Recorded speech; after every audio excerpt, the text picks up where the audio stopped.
Marcus Wheeler was counting the coins for his next meal when the latter appeared, bringing news that his long-lost father had left him a multi-million-dollar homeless shelter network. The same shelters that had turned him away during the coldest nights of his life now belonged to him, all 5 of them. The steam rose from the subway, grates like ghostly fingers reaching for the indifferent sky above Manhattan. Marcus Wheeler pulled his threadbare coat tighter around his shoulders, watching as expensive leather shoes clicked past his cardboard dwelling, their owners careful to maintain the practiced urban blindness that rendered him invisible. 15 years on the streets had taught him the anatomy of ignorance, the slight turn of the head, the quickening pace, the sudden fascination with phone screens. December's bite was especially cruel this year. The weather forecasters in their warm studios called it record-breaking temperatures. But for those who called the streets home, it was simply another enemy to survive.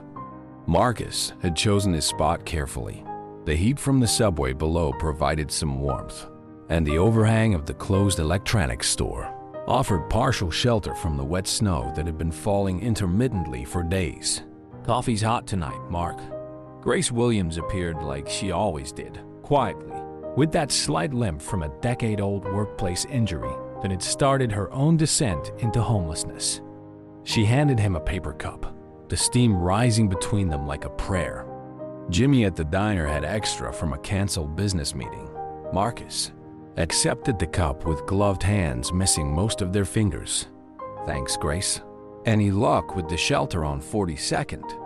She shook her head, settling down beside him with the practiced ease of someone who had long ago abandoned social pretenses. "Full up. This weather's driving everyone inside. Besides," she paused, pulling out a half-wrapped sandwich from her coat. "Anderson's guys took over that place. They're charging protection money now." The coffee burned his throat, but Marcus welcomed the sensation. It was better than the numbness that threatened to swallow him whole some days. Anderson needs to be careful. The cops might ignore us most times, but if he keeps pushing... Their conversation was interrupted by the clip-clop of expensive heels. A young woman in a tailored coat approached, her eyes scanning the street with purpose rather than avoidance. Marcus tensed. Social workers usually meant trouble, especially the new ones full of optimism and empty promises. "Excuse me," she said, stopping a few feet away. Her features were Asian, her accent pure New York professional. "I'm looking for Marcus Wheeler?" Grace shot him a concerned look, but Marcus maintained his practiced stillness. Years of military training had taught him to assess threats before engaging, and something about this situation felt off. Social workers didn't usually come looking for specific people, not at this hour. "Who's asking?" His voice was rough from disuse, but he kept his tongue neutral. The woman pulled out a business card, holding it out like an offering. "My name is Sarah Chun. I'm with Wellington and Associates Social Services. Mar. Wheeler, I need to speak with you about an inheritance matter." A harsh laugh escaped him before he could stop it. "Lady, you got the wrong guy. Nobody's leaving me anything except maybe a citation for urban camping." Sarah Chun didn't move. The snow was beginning to dust her dark hair, but she remained focused. "Your father was James Harrison. You were born at Mount Sinai Hospital on March 15, 1979. You served with the 10th Mountain Division in Afghanistan until 2008. The specificity of her information hit him like a physical blow. Grace's hand found his arm, steadying him as memories he'd fought to bury came rushing back. The smell of hospital antiseptic, his mother's tears, the day his father walked out and never returned. "James Harrison died 3 weeks ago," Sarah continued, her voice gentler now. "He left you everything, Mr. Wheeler, including his network of homeless shelters across the city." The world seemed to tilt on its axis. Marcus was vaguely aware of Grace's sharp intake of breath beside him, of the continuing parade of shoes passing by, of the subway rumbling beneath the grates. But everything felt distant, unreal. "This is some kind of joke," he managed finally. Sarah shook her head, reaching into her briefcase to pull out a manila envelope. No joke, MR.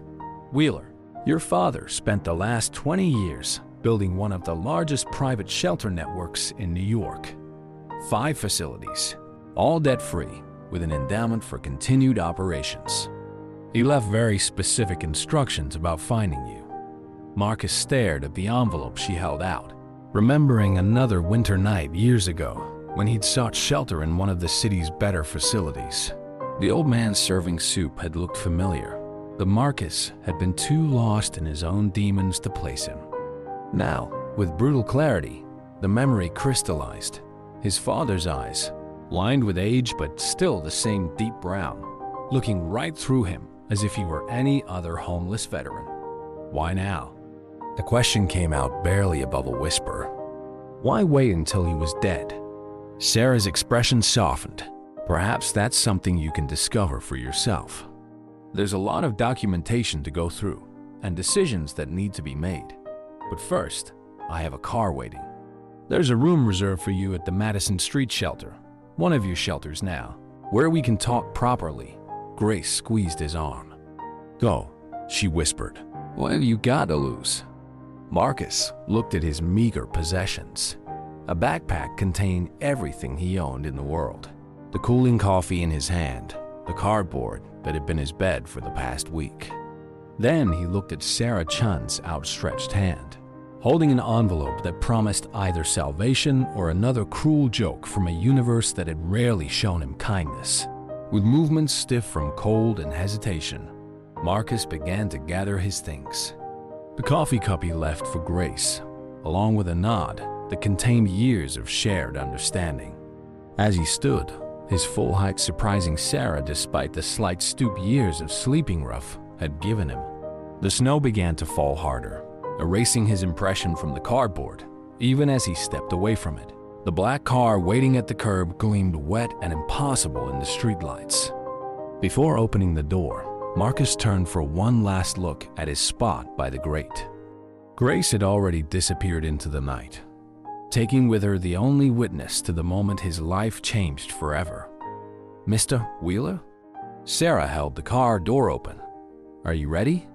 The answer to that question was far more complex than the simple nod he gave her. As he folded his large frame into the warm interior of the car, Marcus couldn't shake the feeling that he was either beginning the most important journey of his life or falling for the cruelest con ever perpetrated on a man with nothing left to lose. The interior of the Madison Street shelter felt like stepping into another world. Marcus sat in what had apparently been his father's office, surrounded by photographs of smiling people he didn't recognize and framed newspaper clippings, celebrating the shelter's successes. The leather chair creaked beneath him, a sound that seemed obscenely luxurious after so many years of concrete and cardboard. Sarah Chun spread documents across the mahogany desk, her efficiency masking what Marcus suspected was nervousness. Your father's legal team has prepared everything. The transfer of ownership is straightforward, but there are conditions. Marcus ran a hand over his newly cleaned face, still uncomfortable with the fresh-shaven sensation. The shelter's staff had provided him with a hot shower, clean clothes, and a basic grooming kit, but he felt like an imposter in this outfit that actually fit. There are always conditions, he muttered.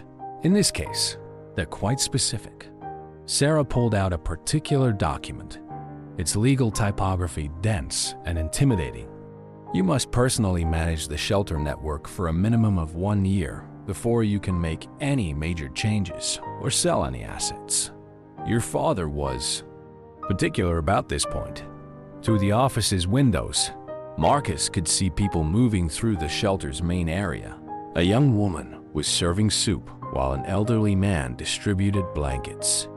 The scene triggered another memory, his father doing the same thing years ago, though Marcus hadn't recognized him at the time.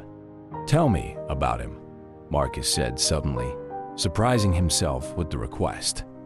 The last time I saw him, really saw him, I was 12. Now I find out he built all this? Sarah settled into a chair across from him, her professional demeanor softening slightly. James Harrison was complicated. He lived here, in this shelter, even after it became successful. Kept a small room in the back.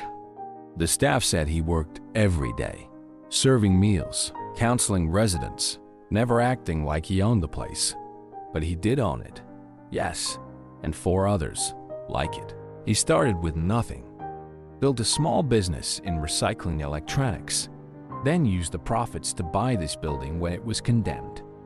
The story goes that he'd been homeless himself for a while, though he rarely talked about that period. Marcus absorbed this information, trying to reconcile it with his memories of the father who had abandoned him and his mother. The man who had walked out one winter morning, promising to return with groceries, and instead disappeared for decades.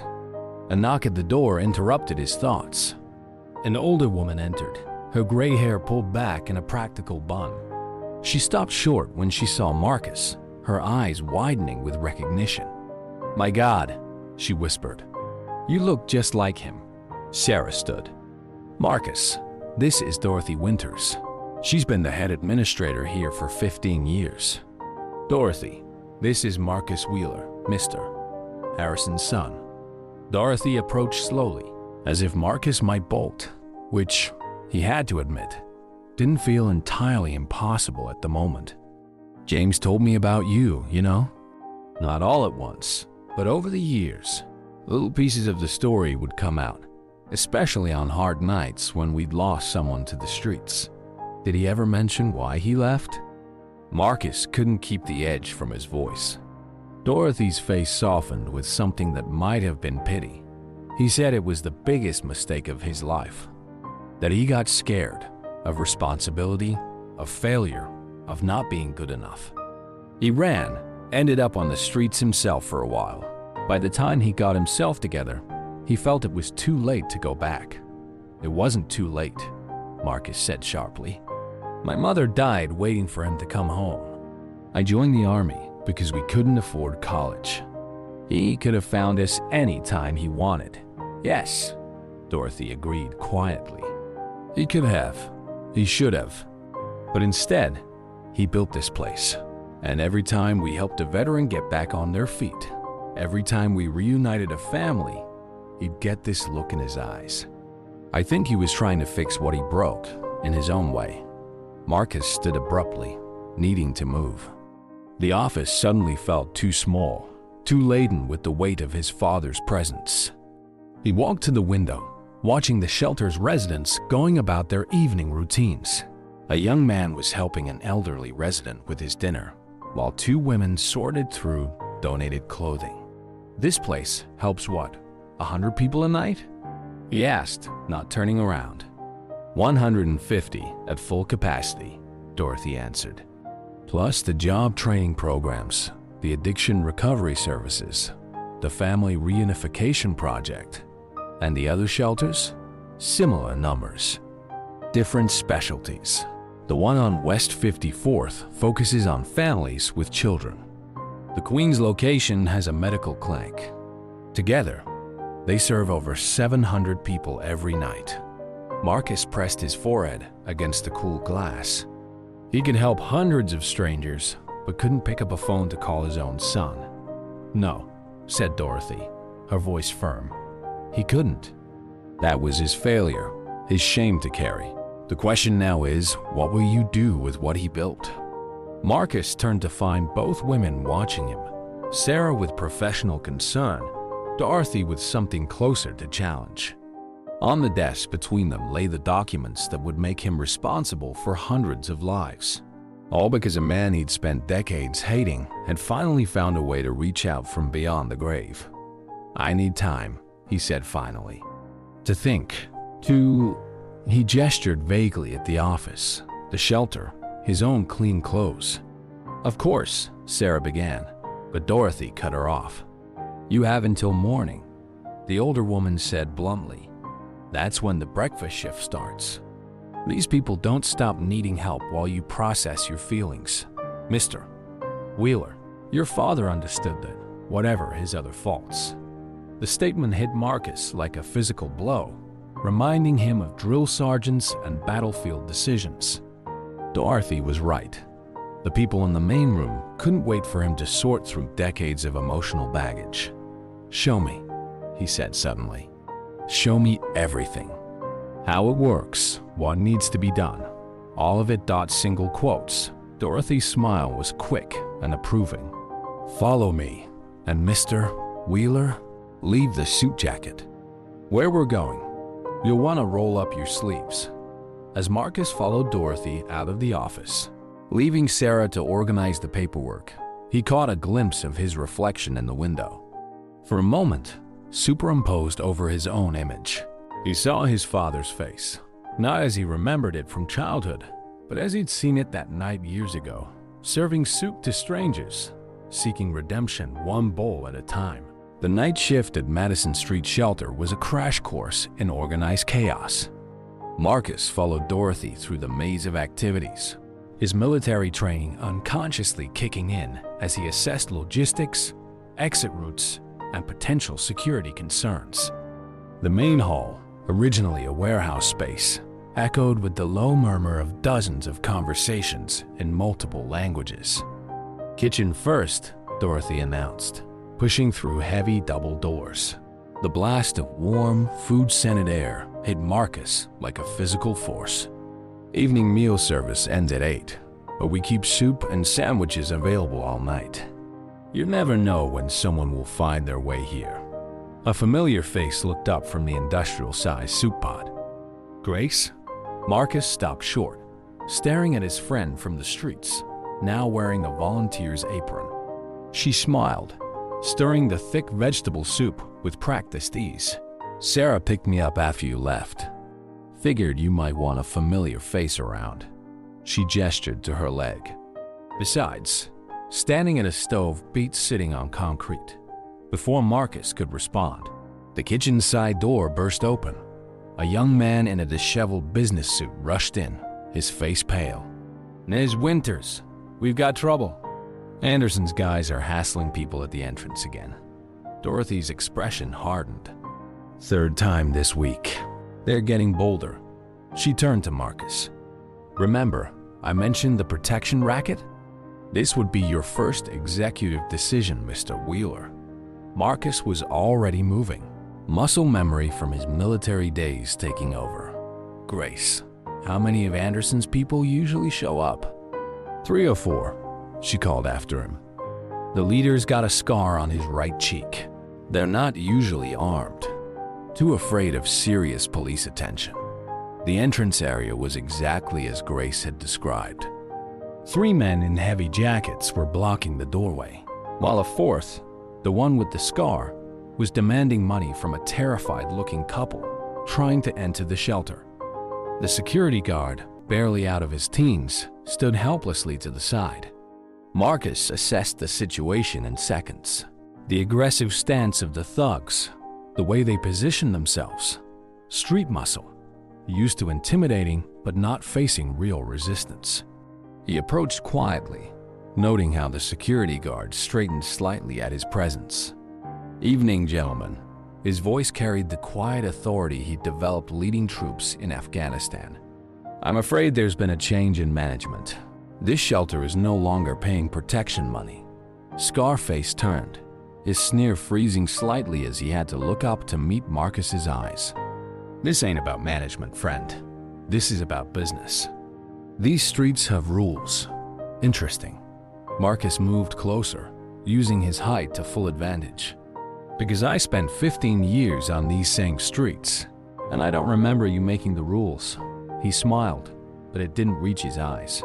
"I also spent 10 years in the 10th Mountain Division. Want to guess which experience I'll draw from if this conversation continues?" The threat hung in the air like frost. Marcus could see the calculations running behind Scar. Face his eyes, the easy mark they'd expected versus the reality confronting them. The other 3 shifted uneasily. "Anderson ain't gonna like this," Scarface muttered, but he was already backing away. "Tell Anderson that Madison Street and all its sister shelters are off limits," Marcus called after them. "He can discuss it with me personally if he has concerns." I'm not hard to find. As the thugs retreated into the night, Marcus felt the adrenaline ebbing, leaving behind a familiar emptiness. He turned to find Dorothy watching him with an unreadable expression. "That was either very brave or very foolish," she said finally. "Anderson has connections." "So do we," Marcus replied, surprising himself with the "we" Dad's legal team for one. "I'm sure they'd be interested in documenting any harassment of a registered charitable organization." He paused. "But first, we need better security. That kid at the door is trying his best, but he's not equipped for this." Dorothy's expression softened. "You're thinking like an administrator already." "I'm thinking like someone who knows both sides of that door." Marcus corrected her. "Get me the budget numbers and the incident reports from the other shelters. I want to know if Anderson's been trying this elsewhere." They walked back inside, where the couple was still waiting nervously. Marcus approached them gently, recognizing the look of people on their first night without a home. "Welcome to Madison Street," he said softly. "Let's get you checked in." The next few hours passed in a blur of activity. Marcus moved through the shelter like a shadow of his father, learning systems and protocols, meeting staff and residents. Every corner held another revelation. The children's area with its worn but clean toys. The small library stocked with job-hunting resources. The medical station where a volunteer nurse checked blood pressure and handed out basic medications. Just before midnight, he found himself back in his father's office. His office now staring at a wall of photographs. They showed people he'd never met. Families moving into apartments, graduates of job training programs, veterans standing proud in new uniforms of a different kind. Work clothes, business attire, the garb of ordinary life resumed. He kept track of everyone, Dorothy said from the doorway. Every success story, every person who made it out and stayed out. Said it helped on the hard days, when it felt like we weren't making a difference. Marcus touched one photo, a young woman in a cap and gown, her smile radiant. How many? In the last 20 years? Thousands. Some just needed a few nights shelter. Others stayed months in the program. Not all made it, of course. You know better than most how hard the streets can be. But the ones who did, she gestured at the wall. "They're why we keep going." A soft knock interrupted them. Grace stood in the doorway, her limp more pronounced after hours of kitchen work. "Soup's running low, and we've got a line forming.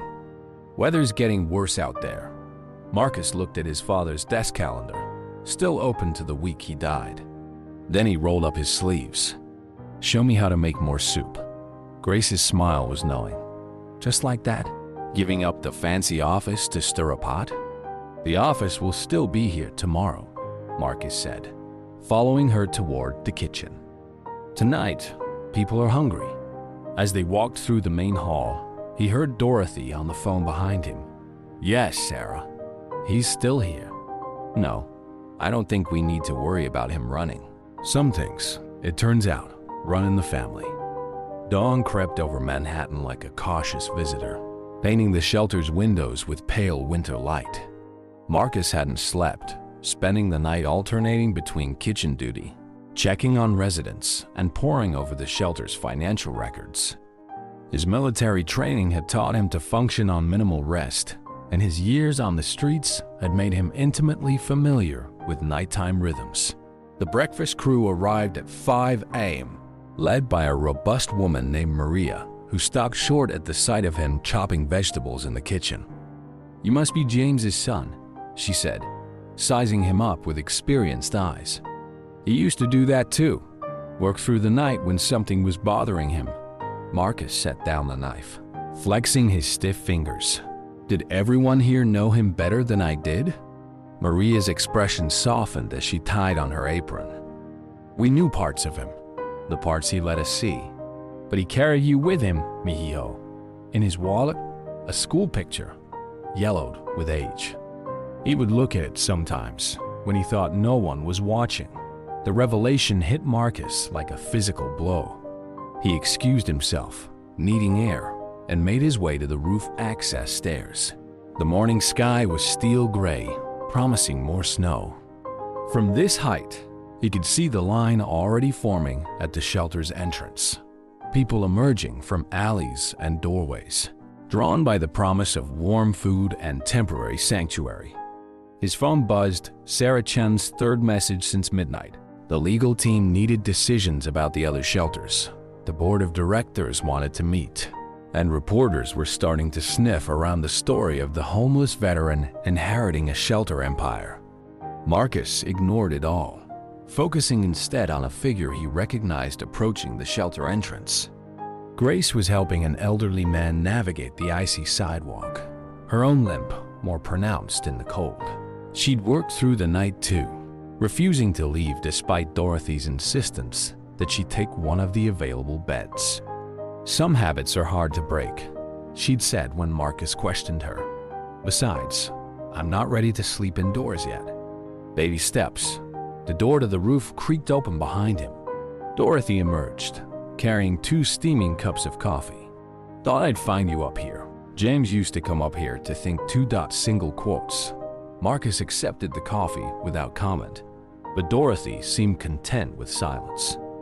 They watched the city wake up together, the stream of people below growing steadily. Finally, Marcus spoke. The financial records show regular withdrawals, large ones, that don't match any of the shelter's documented expenses.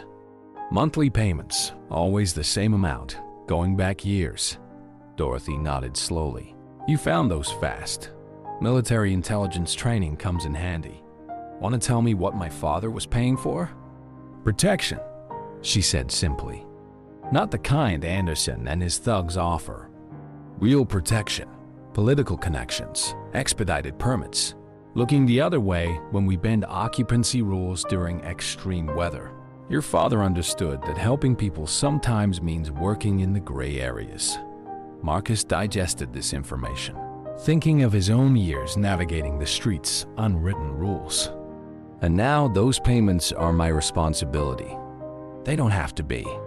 The shelter network is established now, legitimate. But without those connections, she left the sentence hanging. Below, the breakfast line was moving inside. Marcus could see Grace directing traffic, pointing new arrivals toward the check-in desk. She caught his eye and waved, a simple gesture that somehow carried the weight of their shared experiences on the streets. Show me the rest, he said finally. Everything, the good, the bad, and the ugly. If I'm going to do this, I need to know what I'm really inheriting. Dorothy's smile was approving. Start with the West 54th shelter. The family shelter. That's where you'll really understand what your father was trying to build. The drive uptown was silent, both of them lost in thought. The family shelter occupied an old-school building, its brick facade freshly painted despite the surrounding neighborhood's decay. As they pulled up, Marcus noticed the playground equipment in the fenced yard, well-maintained and clearly new. Your father installed it last year, Dorothy said, following his gaze. Said every kid deserves a place to play, especially when everything else in their life is uncertain. Inside, the institutional halls had been transformed. Colorful murals covered the walls, and the former classrooms had become family living units. The cafeteria was full of parents and children having breakfast.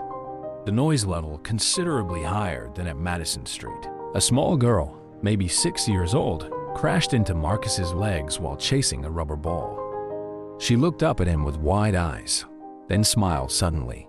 You look like the man in the picture, the one in Peterson's office. Before Marcus could respond, a harried-looking woman rushed up. Emma, I'm so sorry. She's been cooped up because of the weather. She trailed off, staring at Marcus with the same recognition he'd been encountering all night. Dorothy made the introductions. Lisa Peterson, our family services director. Lisa, this is Marcus Wheeler, James's son. Lisa's handshake was firm, professional. We've been wondering when you'd show up. Your father talked about you often, especially when we were working with veterans' families. The little girl, Emma was still staring up at him. Are you going to fix the heating like the other man did? Mommy says our room is cold. Lisa shot Dorothy an alarmed look, but Marcus was already kneeling to Emma's level. Is your room cold? Which one is it? Third floor, Unit 3C, Lisa supplied reluctantly. We've had some issues with the heating system, but the repair company can't come until next week. Marcus stood, military efficiency taking over. Show me the maintenance room. I learned a few things about HVAC systems in Afghanistan. He glanced at Emma. We'll have your room warm by lunchtime, okay? The girl's smile was like sunshine breaking through clouds. As they followed Lisa toward the maintenance area, Dorothy touched Marcus's arm. You don't have to do this yourself. We have contractors. Yes, I do. Marcus cut her off quietly. Dad built all this trying to fix what he broke. Maybe I need to fix things too, just in a more literal way. The next few days blurred together in a whirlwind of activity. Marcus threw himself into learning every aspect of the shelter network's operations. Driven by a combination of military discipline and street-learned survival instincts, the heating system at West 54th turned out to be just the first of many hands-on challenges he tackled, much to the surprise of the professional staff. By the end of his first week, he'd established a new routine. Mornings at Madison Street, working alongside Grace in the kitchen or helping new arrivals navigate the system. Afternoons visiting the other shelters, learning their unique challenges and personalities. Evenings back at Madison, where he'd taken over his father's sparse room rather than accept Dorothy's offer of an apartment. It was during one of these evening shifts that Anderson finally made his move. Marcus was reviewing security footage with the newly hired guards, all veterans, carefully selected from the shelter's own rehabilitation program, when Grace burst into the office. They're here. All of them. He didn't need to ask who she meant. The security monitors showed multiple vehicles pulling up outside, disgorging men who moved with the practiced coordination of people used to intimidation. At their center was a figure Marcus recognized from police bulletins posted in the shelter's staff room. Michael Anderson himself, looking more like a banker than a street boss in his expensive overcoat. How many? Marcus asked, already moving toward the entrance. 15, maybe 20, one of the new guards reported. They're spreading out to cover all exits. Dorothy appeared in the doorway, her usual composure slightly ruffled. The police have been called, but they'll take their time responding, Marcus finished. Grace, get everyone away from the windows and into the basement shelter area. Dorothy, call our friends at City Hall. Those connections should be good for something. He straightened his shoulders, feeling the weight of responsibility settle around him like armor. Johnson, Martinez, he addressed two of the guards. With me. The rest of you maintain position, but do not engage unless directly threatened. Remember your training. The winter air bit sharp as Marcus stepped outside. Anderson's men had formed a loose semicircle around their boss, who stood examining the shelter's facade with apparent interest. Anderson, Marcus called out, his voice carrying across the tense silence. I believe we need to talk about boundaries. Anderson turned, his smile practiced and cold. M.R. Wheeler, your reputation precedes you. Special Forces, wasn't it? Mountain Infantry, but we're not here to compare resumes. No, Anderson agreed pleasantly. We're here because you've been disrupting a long-standing business arrangement, one that your father understood the value of. Marcus took a measured step forward. My father's not here, and neither should you be. Your father, Anderson's voice hardened slightly, knew his place in the ecosystem of these streets. He paid his dues, we provided certain services. It was a mutually beneficial arrangement. Protection money is never mutually beneficial, Marcus countered. It's parasitic. And this shelter, all our shelters, are done being hosts. Anderson's smile disappeared entirely. Strong words from someone who, until recently, was sleeping on cardboard. Perhaps you've forgotten how the streets really work. I remember exactly how they work. Marcus matched Anderson's cold stare. I also remember that real power doesn't need to resort to threatening homeless shelters to prove itself. A tense silence followed, broken only by the distant wail of approaching sirens. Anderson's men shifted uneasily, but their boss remained still, studying Marcus with new intensity. "You know," Anderson said finally, "your father and I had an interesting conversation once. Years ago, when he was first setting up this place, he told me why he chose this location, this mission." He paused meaningfully. "He told me about you." Marcus felt the words like a physical blow, but kept his expression neutral. Behind him, he could sense his security team maintaining their positions, ready to move at his signal. "He said he was building all this for you," Anderson continued. "A legacy to make up for his failures. Ironic that you ended up on these streets anyway, isn't it? All his plans, all his work, and he still couldn't protect you. Is that what this is about?" Marcus asked quietly. "Teaching me about protection? Because I learned that lesson years ago in places a lot scarier than this street corner. The sirens were getting closer." Anderson glanced at his watch, then at his men. "Consider this a courtesy call, Mr. Wheeler. A reminder that the streets have rules and consequences for breaking them." "The rules have changed," Marcus replied. "These shelters are under new management, and we don't pay tribute to anyone. Not anymore." Anderson's smile returned, sharp as a blade. "We'll see." He turned to leave, then paused. "You know, your father was right about one thing. You are his son. Same stubborn pride, same misplaced idealism. Let's hope it doesn't cost you what it cost him." As Anderson and his men departed, melting away just ahead of the arriving police cars, Marcus felt Grace's presence beside him. "You okay?" she asked softly. "No," he admitted. "But I will be." He turned to face the shelter, where faces were pressing against the windows despite orders to stay in the basement. "We need to call an emergency staff meeting. Things are going to get complicated. More complicated than 20 thugs showing up at our door." Grace's attempt at humor barely masked her concern. Marcus thought of Anderson's words about his father, about legacy and protection and the price of idealism. Much more complicated. "But we'll handle it the same way we handle everything else here, one day at a time." The police cars arrived, too late as expected. As Marcus gave his statement to disinterested officers, he caught sight of his reflection in the shelter's windows. For the first time, he didn't see his father's ghost looking back at him. Instead, he saw himself, changed, growing, becoming something neither of them could have predicted. The aftermath of Anderson's visit rippled through the shelter network like aftershocks from an earthquake. Marcus spent the next week reinforcing security at all locations, installing new cameras and implementing emergency protocols. But it was the subtle changes that worried him most. The way some residents began looking over their shoulders again, the decrease in new arrivals, the whispered conversations that stopped when he entered a room. Late one evening, as he sat in his father's office reviewing security reports, Sarah Chun appeared with a stack of newspapers.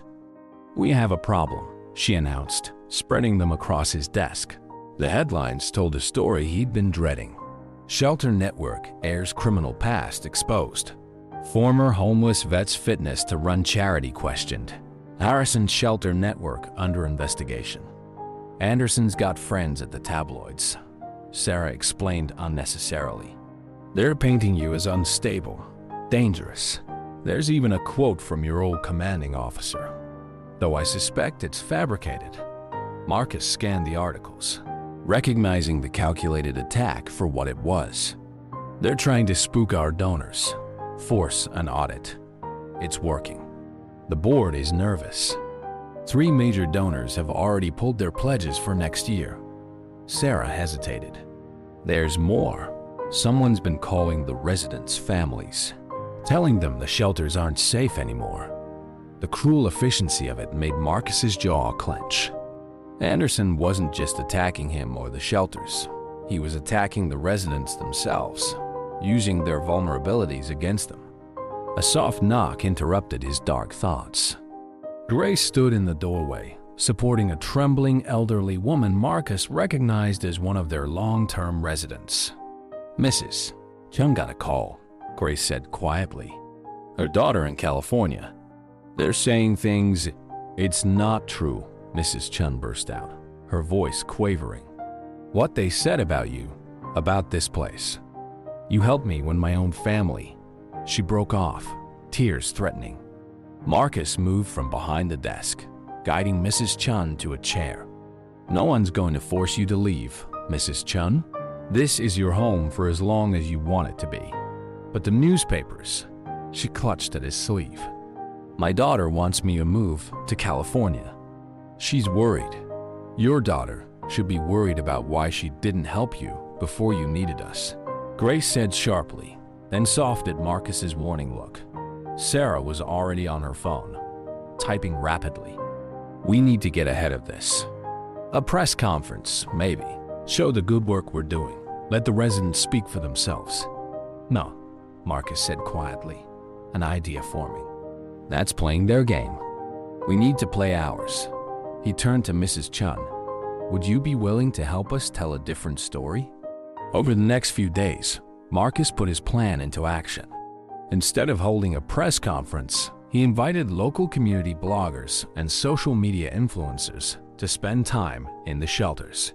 Not for stage photo ops, but to really see the work being done. Mrs. Chun and other residents who volunteered shared their stories, not just of homelessness, but of recovery, of community, of hope. Grace proved particularly effective at this grassroots campaign. Her natural warmth and straight-talking style resonated with visitors, and her own journey from street to shelter staff became a powerful narrative. People expect sad stories. She explained to a young YouTuber who'd brought his camera to document the shelter's kitchen operations. "They expect us to be victims. But that's not what this place is about. Look around. Everyone here is working, contributing, helping each other." Marcus understood that because he lived it. The stories began spreading, first on social media, then picking up traction in local news. Pictures of Marcus working alongside residents, fixing heating systems, serving meals. They painted a different picture than Anderson's tabloid hit pieces. Dorothy watched it all with quiet approval. "You're fighting back without throwing a single punch," she observed one evening, finding Marcus installing new security lights at the family shelter. "Your father would be proud." "Would he?" Marcus grunted, tightening a bolt. "Sometimes I wonder if he'd think I'm being naive, putting everyone at risk by standing up to Anderson." "James was complicated," Dorothy acknowledged. "He believed in working within the system, even when the system was corrupt. But he also believed in you, even when you were on these streets, even when he couldn't bring himself to approach you directly. He believed you'd find your way here eventually."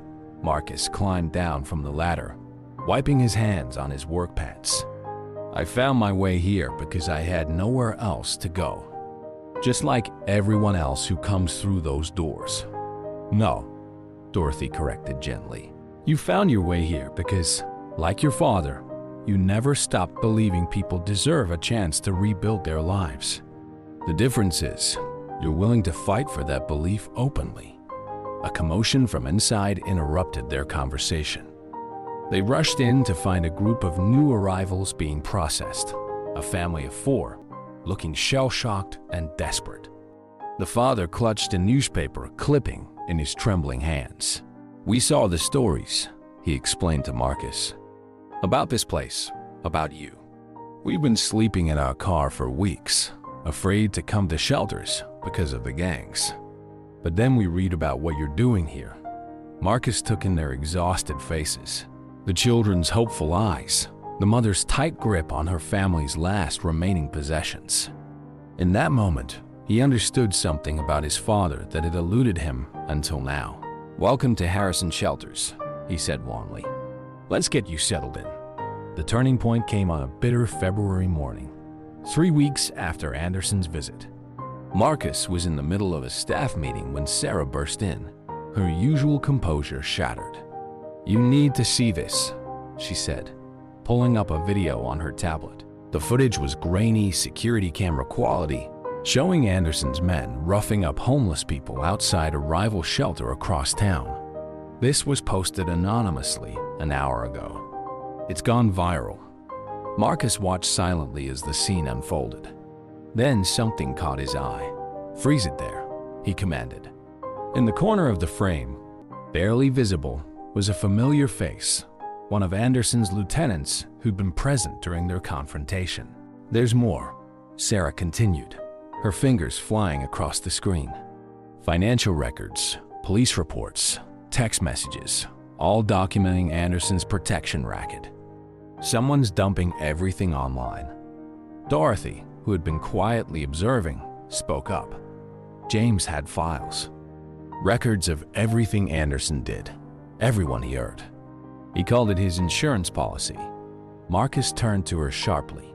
"You knew about this?" "I knew he kept records, not where or how extensive they were." She met his gaze steadily. "He said they were for you when you were ready." Before Marcus could respond, Grace limped into the room. "Channel 4 is outside. They're saying they have evidence linking Anderson to 3 shelter arsons last year." The pieces clicked into place in Marcus's military-trained mind. Dad didn't just keep records, he built a case. Years of documentation, waiting for the right moment. He looked at Dorothy. Did he know about Anderson's plan to take over the shelters?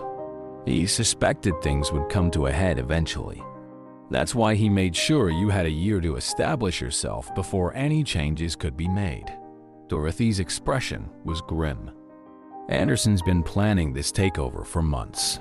James knew he wouldn't be able to stop it himself. But I could, Marcus finished quietly. A decorated veteran turned homeless, then rescued by his father's legacy. It makes a better story than a rich man fighting to protect his charity empire. Sarah was still scrolling through the flood of revelations. Anderson's people are panicking. 3 board members of his legitimate businesses have already resigned. The DA's office is involved now. Marcus stood, decision made. Get me every reporter who's outside. It's time they heard the whole story, not just about Anderson, but about what these shelters really mean to this city. The next few hours were a blur of interviews, statements, and revelations. Marcus spoke not as a victim or a victor, but as someone who understood both sides of the street. He talked about his father's vision, about the thousands of lives touched by the shelters, about the dignity of second chances. But it was Grace who delivered the most powerful moment. Standing before the cameras, leaning on her cane, she spoke directly to Anderson through the lens.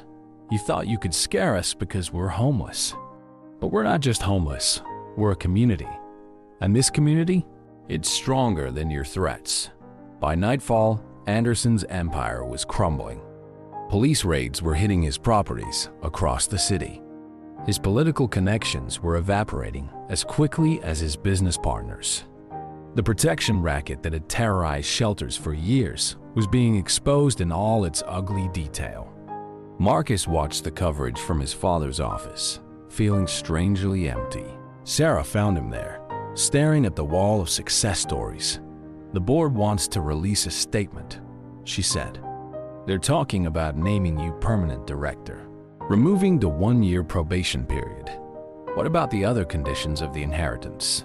Already fulfilled. You've more than proven yourself capable of running the organization." She paused. "There's something else. We found this in your father's personal safe." She handed him an envelope, yellowed with age. Inside was a letter, dated just days after he'd first ended up on the streets. "Dear Marcus, I saw you today. You didn't recognize me. How could you? The scared young father who abandoned you has become an old man you'd never know. You were sleeping in the doorway of what would become our first shelter. I wanted to wake you, to tell you everything, to beg forgiveness. Instead, I bought the building.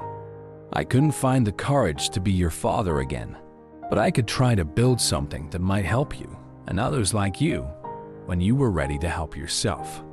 Everything I've built since then has been for you, not as an inheritance, but as a template. You were always stronger than me, more honest about who you are and what you believe in. When you read this, you'll have already proven that. The shelters are yours now, truly yours, not because I gave them to you, but because you earned them the hard way, by understanding what they mean to the people they serve. I'm sorry I couldn't tell you this in person. I'm sorry for so many things, but I'm not sorry for believing that you would find your way here, and that when you did, you would make this mission your own. With love and pride, Dad Marcus read the letter twice, then carefully folded it and put it back in the envelope. Outside, he could hear the usual evening sounds of the shelter, dinner being served, children playing, lives slowly being rebuilt. You okay? Sarah asked softly. No, he answered honestly, but I'm right where I need to be. Spring arrived in New York with characteristic ambivalence, alternating between gentle warmth and bitter reminders of winter. In the aftermath of Anderson's downfall, the Harrison Shelter Network underwent its own transformation. Like a tree shedding old bark to reveal stronger growth beneath, Marcus stood at his usual morning post in the Madison Street kitchen, watching Grace train a new volunteer, a former resident who'd recently found housing and a job but kept coming back to help.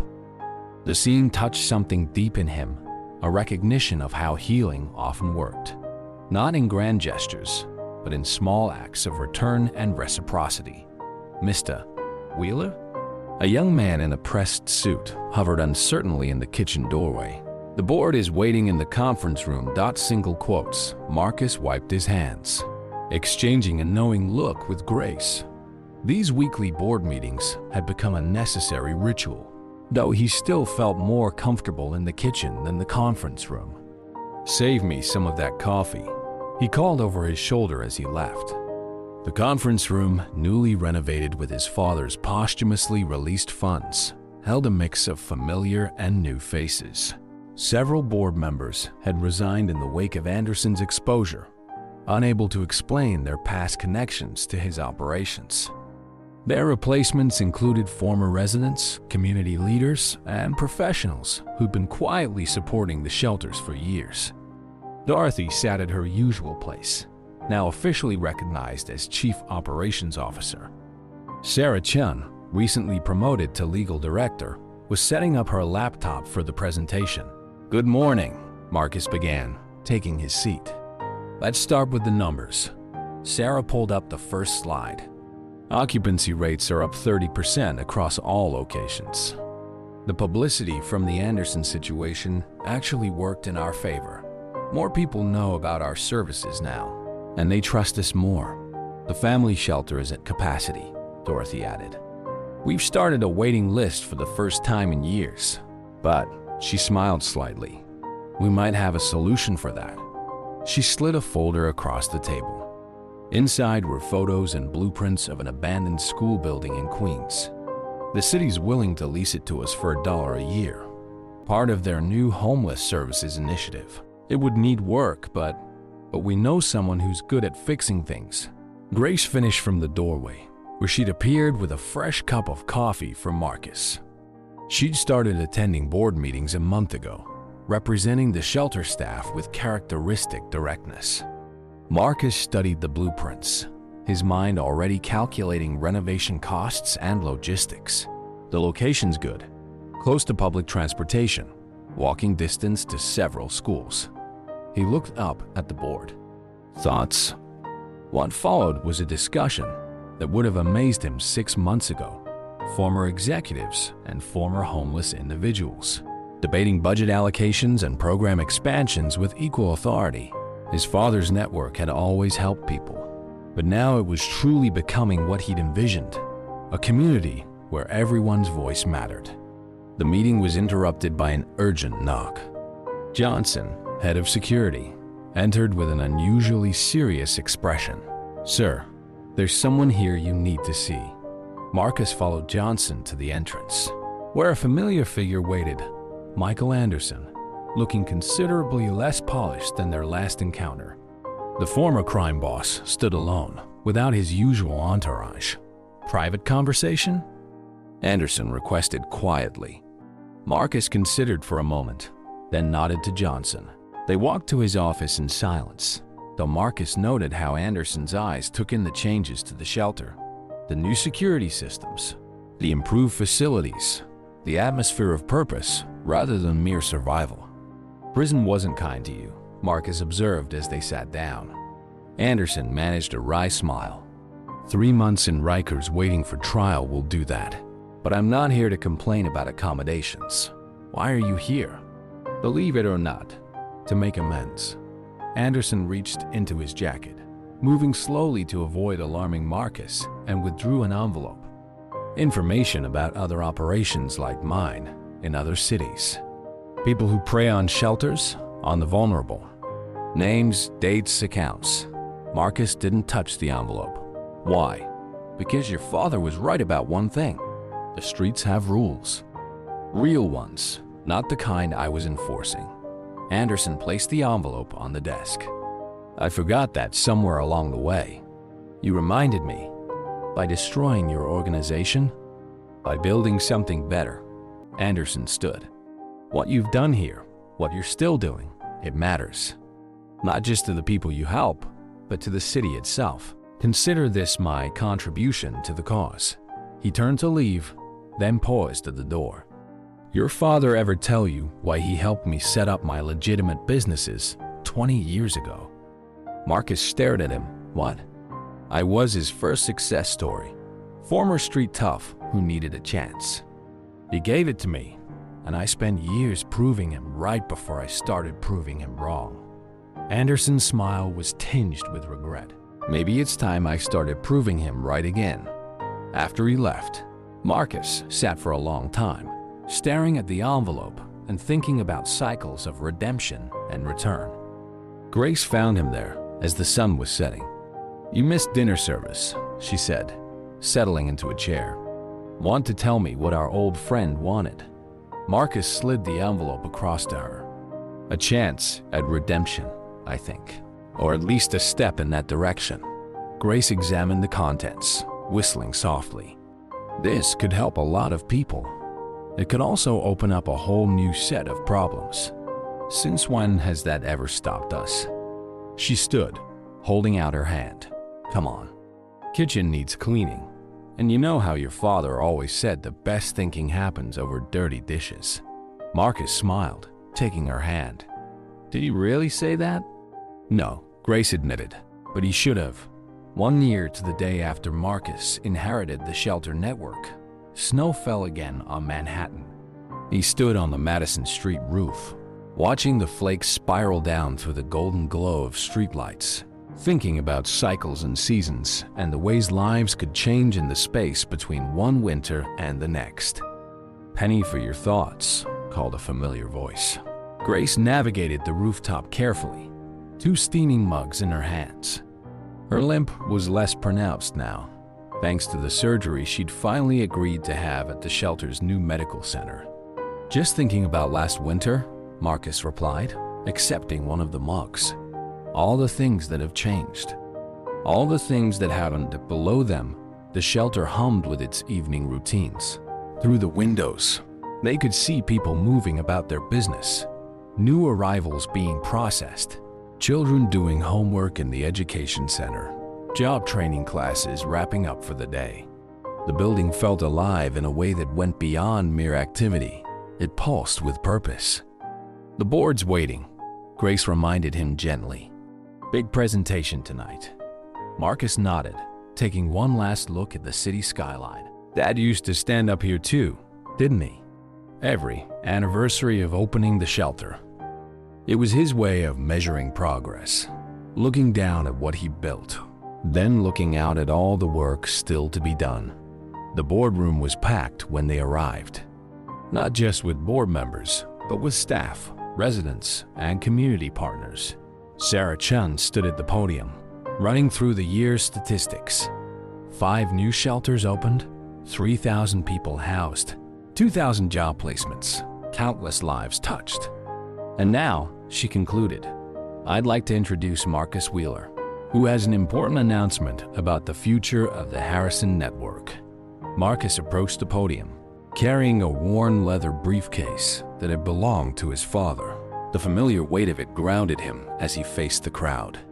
A year ago, he began, I inherited these shelters under specific conditions. Those conditions have been met. I'm now free to make any changes I see fit to the organization.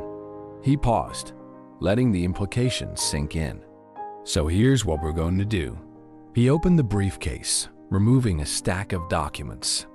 First, we're restructuring the ownership model.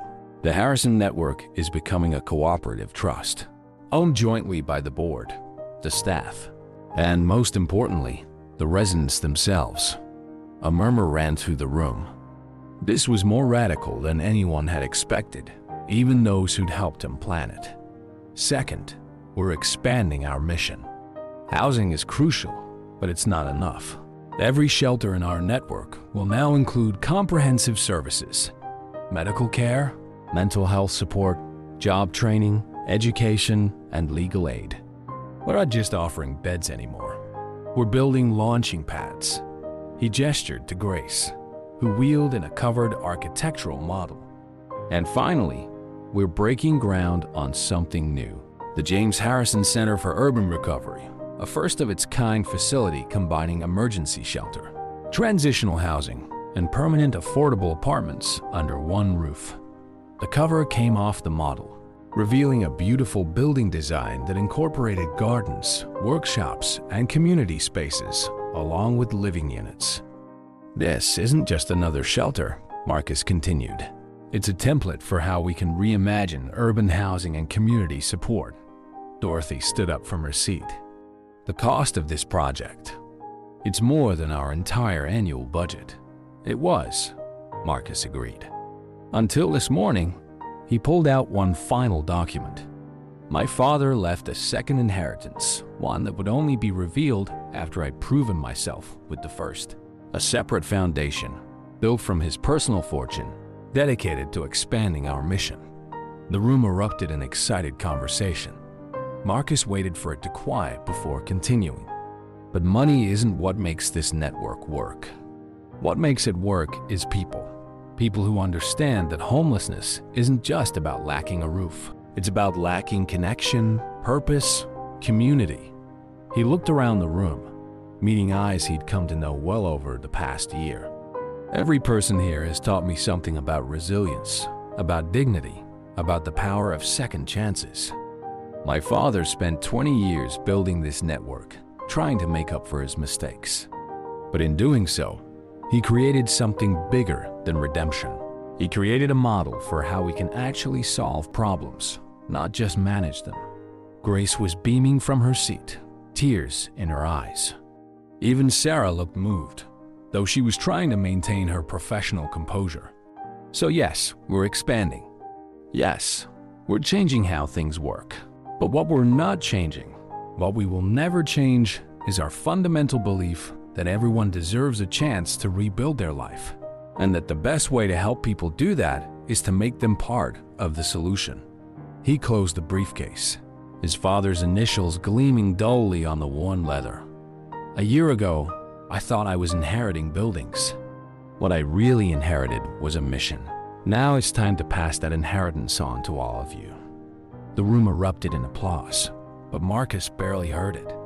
His eyes were drawn to the window, where snow continued to fall on a city that felt, finally, like home. As winter mellowed into spring once again, the changes at Harrison Network rippled outward like waves from a stone dropped in still water. The groundbreaking ceremony for the James Harrison Center drew city officials, media, and most importantly, hundreds of current and former residents who had become part of the shelter's extended family. Marcus stood slightly apart from the crowd, watching as Grace gave interviews about the new cooperative ownership model. She had become the network's most effective spokesperson, her authentic voice and lived experience cutting through typical nonprofit jargon to reach people's hearts. Your father would be proud, Dorothy said, joining him at the periphery. "Though I think you'd be surprised by how far you've taken his vision." "I'm not sure this was his vision," Marcus replied, gesturing to the construction site where the center would rise. "He built shelters. We're building communities. Same foundation, different structure." Dorothy smiled. "Rather like you too." The ceremony itself was brief. Marcus had insisted on keeping it simple. Instead of long speeches, they had current residents share their stories. Instead of a traditional ribbon cutting, they had a tree planting, with children from the family shelter helping to dig the hole and pat down the soil. "This tree," Marcus told the gathered crowd, "will grow alongside our new building. Its roots will go deep into the same earth that will support these walls. And like the community we're building, it will offer shelter, strength, and the promise of renewal." Later that evening, after the crowds had dispersed and the usual rhythm of shelter life had resumed, Marcus made his way to the roof of Madison Street. The spring air was soft with promise, carrying the scent of new possibilities. He pulled his father's letter from his pocket. He'd taken to carrying it with him, though he knew the words by heart now. The paper had grown soft at the creases, worn by repeated handling. "You would have loved this view," he said quietly to the empty air, "especially tonight, with everything changing." "Talking to ghosts?"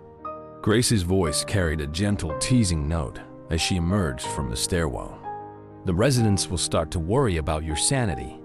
"Too late for that," he chuckled. "They already think I'm crazy for giving them ownership shares in the network." Grace joined him at the railing, a reformed limp barely noticeable now. "Speaking of which, the first resident owner meeting is starting downstairs. They're debating names for the coffee shop we're putting in the new center. Any good suggestions?" "Second Chances is leading the vote, though personally I'm partial to Grace's place." She grinned at his raised eyebrow. "Worth a shot." Below them, the shelter buzzed with its evening activities. Through the windows, they could see new arrivals being welcomed, children doing homework in the education center, job training classes in session. But there was something different now, a sense of ownership, of belonging that went beyond mere gratitude for help received. "You know what I think about sometimes?" Marcus said, folding the letter carefully and returning it to his pocket. "That first night, when Sarah found me on the street, if I'd said no, if I'd let pride or anger or fear stop me from accepting this inheritance. But you didn't," Grace interrupted. "You took the chance, just like your father hoped you would. Just like we all hope someone will when we offer them a way forward." The door opened again, and Sarah emerged with a tablet in hand. "Sorry to interrupt, but you both need to see this." She showed them a news article about a shelter network in Chicago facing closure due to funding cuts. "They're reaching out for consultation. Apparently, our cooperative model has caught some attention." Marcus read the article, then looked out over the city again. "Book us some flights," he said finally, "and call Anderson. His information about shelter exploitation might be useful here." "Already did," Sarah smiled. "He's willing to testify about how these schemes work. Says he owes it to your father's memory." Grace squeezed Marcus's arm. "The inheritance keeps growing, doesn't it? Not just buildings and programs, but ideas, connections, possibilities. That's what Dad really left us," Marcus realized. "Not just the shelters, but a blueprint for change. Every person we help becomes part of that legacy, expanding it in ways he probably never imagined." The sun was setting now, painting the city in shades of hope. In the distance, cranes stood like sentinels over the construction site of the new center. Below, the shelter's lights blazed warm and welcoming against the gathering dusk. "Ready for that meeting?" Grace asked, heading toward the door. "They really do need to decide on that coffee shop name." Marcus took one last look at the skyline. "You go ahead," he said. "I just need a minute." Alone on the roof, he touched the letter in his pocket one more time. "We're doing good, Dad," he whispered to the evening air. "We're doing really good." Then he turned and walked downstairs to join his community, leaving the ghost of an abandoned son behind and stepping fully into the role of a man who had found his purpose, not in spite of his past, but because of it. The inheritance his father left had been more than buildings or money or even redemption. It had been a chance to transform pain into purpose, loss into legacy, and despair into hope. And in accepting it, Marcus had inherited not just a mission, but a future, one that would continue to unfold in ways neither father nor son could have imagined, touching lives far beyond the shelter's walls. In the end, that was the greatest inheritance of all.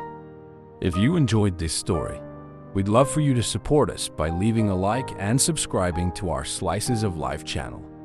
We'd also love to hear from you in the comments. Which city are you talking about?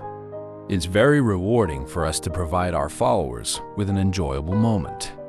We appreciate the unconditional support you show us in every story. Blessings!